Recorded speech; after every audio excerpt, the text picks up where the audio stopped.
इंसानों को प्यार तो पल भर में मर जाता है जनाब। जानवरों का प्यार हमेशा हमेशा के लिए अमर रहता है। इसमें इंसान नहीं रहता। पर क्या परिंदे भी मोहब्बत के मारे हो सकते हैं? न्यूजीलैंड की एक घटना से तो ऐसा ही मालूम होता है।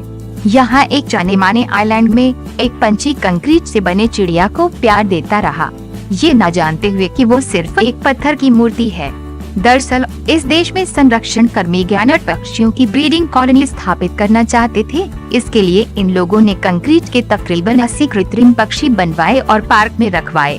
उन्होंने स्पीकर से संरक्षण कर्मी गैनट पक्षी की आवाज निकालने का भी इंतजाम किया, जिससे एक पल में नहीं लगता था कि वो कंक्रीट की चिड़िया है। इस झांसे में बहुत दिनों बाद एक गैनट पक्षी फंसा और वो उड़कर उस पार्क में पहुंचा और वहीं रहने लगा। संरक्षण कर्मी को लगा कि उस पक्षी के पीछे ही दूसरे गैनट पक्षी भी आएंगे, पर इस पक्षी के अलावा कोई भी इस पार्क में नहीं आया। पक्षी का नाम रखा गया नाइजल। ये साल 2013 की बात है।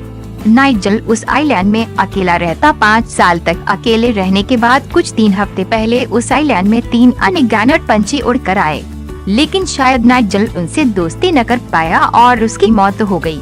क्रिस ने बताया कि जिस कृत्रिम पंछी से नाइजल को प्यार हो गया था, उसके लिए उसने एक घोंसला भी बनाया था। वो उसी पुतले के पास रहता और अक्सर उसके पंखों को सहलाता। जब 3 हफ्ते पहले 3 असली गैनट पंछी उस आइलैंड पर आए, तब संरक्षण कर्मी को लगा कि नाइजल की उनसे दोस्ती हो जाएगी, पर इसके ठीक विपरीत नाइजल की मौत हो गई। अगर आपको ये वीडियो पसंद आए तो लाइक एवं शेयर जरूर करें। आपको हमारा ये वीडियो कैसा लगा, ये हमें कमेंट करके जरूर बताएं। यदि आपने अब तक हमारी चैनल को सब्सक्राइब नहीं किया है तो और भी नए और दिलचस्प वीडियोस देखने के लिए जल्द ही सब्सक्राइब करें।